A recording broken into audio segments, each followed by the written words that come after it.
안녕하십니까, 닥터 비트맨입니다. 네, 지금 코인마켓캡에서 가격들을 살펴봤는데 리플 XRP를 제외한 많은 코인들이 상승을 하고 있네요. 굉장히 아쉽습니다.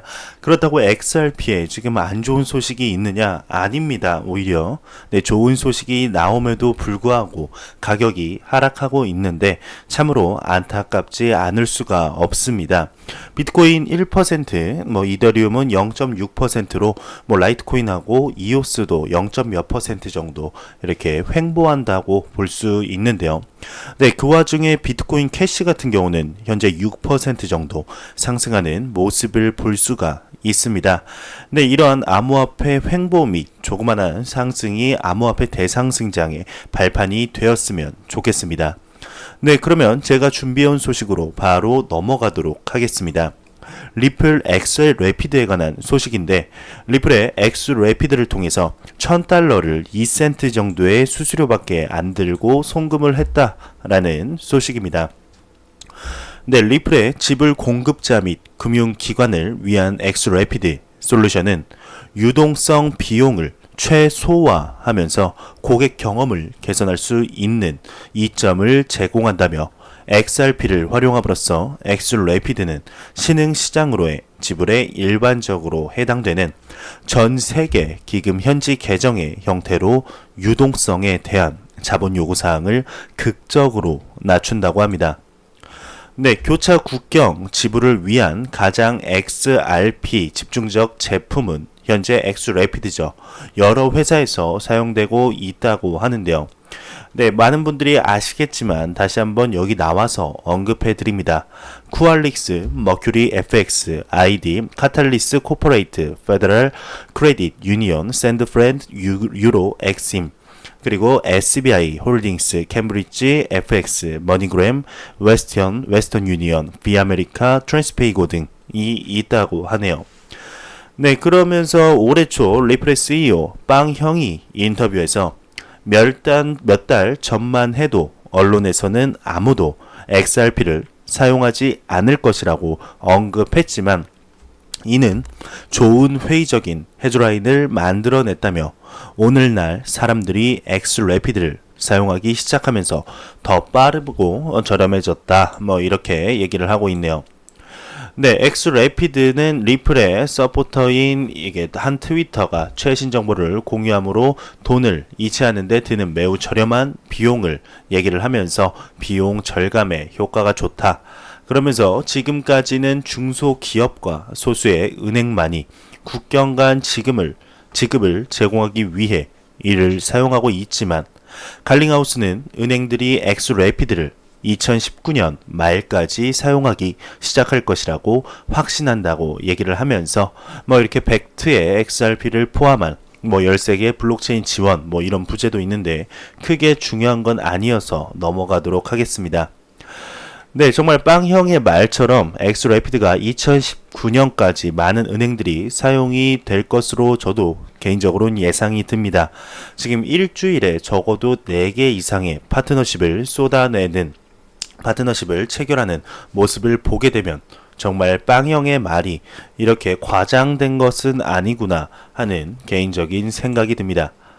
네, 또 리플에 관한 소식입니다. 잉글랜드 총재가 언급을 했다고 하는데요. 리플 테크에 대해 개방적인 기회를 가질 수 있을 것이다. 국경에서 지불하는 금액은 길 건너에서 구별할 수 있어야 한다고 언급했다고 합니다. 이거 이제 원문을 좀 이렇게 단어 그 자체로 이렇게 해석을 돌리다 보니까 조금 어색한 부분이 있는 점 좀만 양해 부탁드립니다. 네, 마크 카니 영국 은행 총재는 다가올 4차 산업혁명에 대비해서 중앙은행을 혁신하겠다 다짐을 했다고 하는데요. 카니는 혁신 재무 글로벌 서밋에서 핀테크 스타트업의 혁신을 장려하고 기후 변화와 인공지능 AI의 우선순위를 만드는데 주력하겠다고 밝혔다고 합니다. 네, 카르니는 많은 개발 도상국들이 블록체인 기술과 분권형 시스템을 채택하여서 준비하고 있는 신흥 디지털 경제에 대해 강조했다고 하는데요. 네, 마크 카니가 이제 새로운 금융은 더 지속적이고 포괄적인 성장을 실현하고 소비자에게 더 많은 선택권을 제공하며 중소기업이 성장을 위해 신용을 이용할 수 있도록 해야 한다며 이 모든 것이 금융 시스템이 이보다 탄력적으로 운영될 수 있도록 보장한다 라면서 4차 산업혁명이 이제 막 시작되고 있고 새로운 경제가 등장하고 있다. 그리고 새로운 재정이 필요하다. 디지털 경제에 도움이 되는 새로운 금융, 전 세계적으로 진행 중인 주요 전환을 지원하기 위한 새로운 금융 부문의 회복력을 높이기 위해 필요하다고 언급했다고 하네요. 네, 그러면서 카니는 우리가 가치를 교환하는 방법에 변화하는 본질에 대해서도 이야기를 했다고 하는데 소비자와 기업은 거래가 실시간으로 해결되고 체크아웃이 역사적 변칙이 되면서 국격을 넘는 지불이 길 건너의 거래와 구별되지 않는 것을 점점 더 기대하고 있다. 네, 전송 시간 수수료가 절감될 것으로 기대하고 있다고 받아들이시면 될 것 같습니다. 현재 리플이 이름으로 언급되진 않았지만 리플이 제공하는 솔루션의 종류는 카니가 언급하는 업그레이드에 대한 대부분의 답변이라고 합니다. 현재 리플이 제공하는 국경을 초월한 해결책은 전 세계 은행들로부터 열렬한 환호를 받고 있다면서 IMF의 그 헤드죠. 크리스틴 라가르드 전무도 암호화폐는 세계를 확실히 뒤흔들고 있다며 이렇게 얘기를 하고 있습니다. 네, 또 리플에 관한 소식인데요. 비트코인과 리플은 베스트 프렌드인가? 라는 이런 기사가 나왔습니다. 네, 비트코인 시가총액 1위죠. 리플 XRP 시가총액 3위 채택을 가속화시켜주는 베스트 프렌드라는 주장이 나왔다고 합니다. 네, 4월 30일 암호화폐 전문 매체 이더리움 월드 뉴스는 비트코인이 세상에 나온 이후 10년간 열성적인 지지자와 회의론자가 양립해 왔다며 실제 비트코인의 검열에 대한 저항과 분산화의 매력은 애플의 스티브 워즈니악과 트위터의 잭 도시와 같은 많은 진보적인 중요 기술자들을 끌어들였다며 반면 레리 핑크 블랙록 회장, 워렌 버핏, 버크셔 해서웨이 회장, 제이미 다이먼, JP 모건 CEO, 벤 버냉키 전 연방 준비제도 이사회 의장 등 레거시 금융의 권력자들은 여전히 비트코인에 대한 안 좋은 목소리를 내고 있다라고 설명했다고 합니다. 네, 그러면서 레거시 금융계 리더들이 비트코인을 싫어하는 이유는 비트코인이 중개업자들을 완전히 버리고 오래된 구식의 금융기관과 정부로부터 돈의 통제권을 빼앗는 등 세계가 돈의 문제에 접근하는 방식을 뒤집을 수 있는 잠재력을 가지고 있기 때문이라며 이 같은 비트코인의 속성은 역설적으로 리플 채택을 촉진해 비트코인과 리플을 가장 친한 친구로 만들었다라고 주장했다고 하네요. 네, 이어 매체는 전통적인 금융 시스템 리더들이 리플에 대해서는 긍정적이지만 비트코인에 대해서는 부정적인 이유에 대해 비트코인은 규제에는 단호히 반대하지만 리플은 블록체인을 통해 시스템과의 협력을 위한 것이라며 리플은 오래된 법정 화폐 통제자들이 비트코인처럼 완전히 분산된 시스템에 무릎을 굽히지 않고 돈을 더 빠르고 효율적으로 옮기는 이점을 누릴 수 있게 해주기 때문이라고 분석했다고 합니다. 네, 현재 리플은 시가총액 규모 면에서는 크게 성장했고 뱅크 오브 아메리카와 같은 수백 개의 대형 은행들과 파트너십을 구축하면서 전통적인 금융계로 빠르게 진입하고 있으며 게다가 리플의 경영진은 리플의 플랫폼이 은행 간 거래에 사용될 것이라고 확신하면서 리플의 가치는 높아지고 있다고 매체는 덧붙였다고 합니다. 네, 결론적으로 이더리움 월드 뉴스는 규제와 중앙화에 대한 비트코인의 강경한 입장이 리플에 큰 혜택을 주었으며 이 때문에 비트코인은 리플의 가장 친한 친구라면서 다시 말해 비트코인이 전통적인 금융계에서 많은 불안을 야기시키지 않았다면 리플은 그곳에서 친구를 사귀는데 더 어려움을 겪었을 것이라고 기사를 마무리하고 있습니다. 네, 정말 비트코인과 리플은 베스트 프렌드일까요? 네, 지금 가격은 네, 아닌 것 같은데요. 네, 지금 비트코인, XRP 지금 참 상반되는 모습을 보여주고 있죠. 네, 정말 리플 XRP에 관한 좋은 소식들이 많이 나오고 있습니다. 네, 이 호재만큼 정말 누가 누르고 있습니다. 이건 누가 누르고 있는 거고. 네, 이게 한번 빵 터질 때 다른 암호화폐들보다 훨씬 더 큰 성장폭을 보여주었으면 좋겠습니다. 네, 캐나다 5대 은행이 블록체인 기반 신분 인증 시스템을 도입한다고 합니다. 이제 대만에 이어서 캐나다도 이렇게 신분 인증 시스템을 도입하네요. 블룸버그에 따르게 되면 캐나다 스타트업 시큐어키가 당사의 디지털 신분 인증 시스템 verified.me를 캐나다 5대 주요 은행에서 고객들에게 제공한다고 합니다.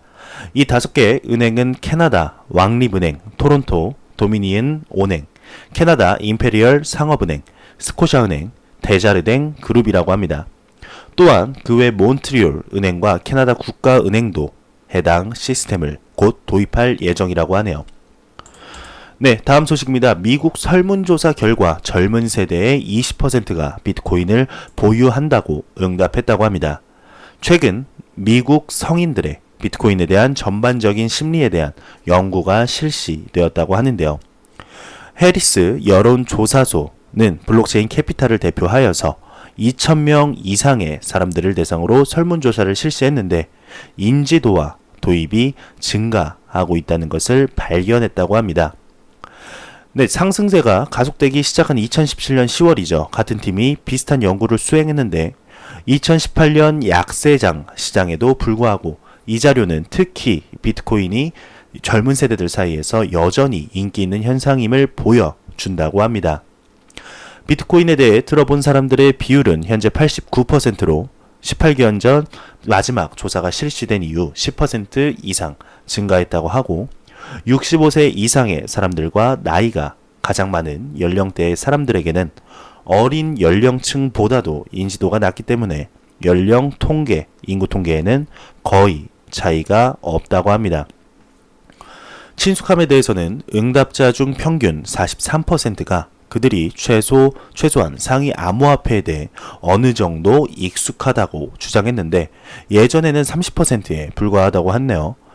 네, 그리고 밀레니엄 세대죠. 18에서 35세 수치는 60%로서 59%는 비트코인이 긍정적인 혁신이라고 하면서 35세에서 44세 연령대는 지난 10월 52%에 비해 2% 떨어진 50%가 긍정적인 혁신이라고 판단한다고 합니다. 네, 이렇게 미국의 많은 젊은이들이 비트코인에 대해 좋게 친화적으로 생각을 하고 있는데 그중 20%만이 비트코인에 실제로 본인의 돈을 투자하고 있죠. 네, 이거는 해가 지나갈수록 암호화폐 시장이 확장될수록 자연스럽게 해결되지 않을까. 투자 수단 중 하나로서 확실하게 자리매김을 하는 순간 네, 그때는 많은 볼륨들이 증가하지 않을까 개인적으로 그렇게 생각이 드네요. 네, 아부다비 글로벌 마켓이 첫 암호화폐 키오스크를 운영한다고 합니다. 아부다비 글로벌 마켓이 이번 주부터 현금이나 신용카드로 암호화폐를 구입할 수 있는 키오스크를 설치했다고 온라인 미디어 더 내셔널이 전했다고 하는데요. 미디어에 따르게 되면 공식 승인을 받은 암호화폐 키오스크는 ADGM 옆에 AL 마야라는 섬에 있는 갤러리아 몰에 설치돼 운영되고 있다고 하네요. 네, ADGM은 국제적 금융 허브라고 합니다. 드디어 첫 암호화폐 키오스크가 운영이 되게 됐습니다. 과연 이 소식이 어떠한 암호화폐 시장에 영향을 미치게 될지 한번 지켜보도록 하겠습니다. 네, 지금 이제 한 달이 지났죠. 10억 개의 XRP가 리플 에스크로 계좌로 이체됐다고 합니다. 오늘 공시 약 3.08억 달러 규모의 10억 XRP가 이 주소로부터 리플의 에스크로 지갑 주소로 이체되었다고 합니다. 해당 트랜잭션에는 리플과 한국 커뮤니티를 응원하는 메시지 Go Ripple and Korean 커뮤니티가 함께 기록됐다고 하는데요. 이와 관련해 업계는 10억 XRP가 시중에 유통된 것은 아니라는 설명이네요. 네, 앞서 리플은 1분기 보고서를 통해서 30억 XRP가 에스크로 계좌에서 해제됐으며 23억 XRP가 다시 새로운 XRP 에스크로 계좌로 회수됐고 7억 개의 XRP는 생태계를 지원하기 위한 다양한 방식으로 사용한다라며 기사가 마무리되고 있습니다. 네, 이더리움에서 대규모 이체가 발생됐다고 합니다. 비트파이넥스에서 1,284만 달러 규모의 이더리움 출금이 되었다고 하네요. 네, 과연 이 소식이 이더리움에 어떠한 영향을 미치게 될지 한번 지켜보도록 하겠습니다. 네, 마지막 소식입니다. 크립토 공포 탐욕 지수가 50일로 공포에서 중립으로 옮겨갔다고 합니다. 암호화폐 데이터 제공업체 알터너티브의 자체 주산 공포 탐욕 지수가 전날보다 9포인트 오른 51을 기록했다고 합니다. 이는 투자자들의 투자 심리가 전날보다 소폭 개선됐음을 나타내면서 중립 단계에 들어섰다고 하는데요. 네, 해당 지수는 0에 가까울수록 시장에 극단적인 공포를 나타내고 100에 가까울수록 극단적인 낙관을 의미하게 되는데 50일 정도면 암호화폐 시장에 투자하기 살짝 고민이 많이 된다 라고 네, 보시면 될 것 같습니다. 네, 오늘 정말 이제 5월 1일이 시작되었습니다. 네, 5월에 1일이 시작이 됐는데 네, 첫날을 그래도 50을 넘는 공포탐욕 지수로 시작을 해서 다행인 것 같습니다. 4월 달에는 딱 두 번 네, 50 밑에 4자 이제 40대를 봤었는데 5월 6월에는 정말 크게 네, 공포탐욕 지수도 그러고 암호화폐 시장 자체도 크게 성장하는 이런 달이 되었으면 좋겠습니다. 네, 그러고 보니 5월, 6월이 많은 암호화폐 전문가들, 유튜버들, 기사들, 인플루언서들이, 트레이더들도 네, 계속해서 상승하는 달로 이렇게 지목된 5월, 6월이 시작이 되었는데요.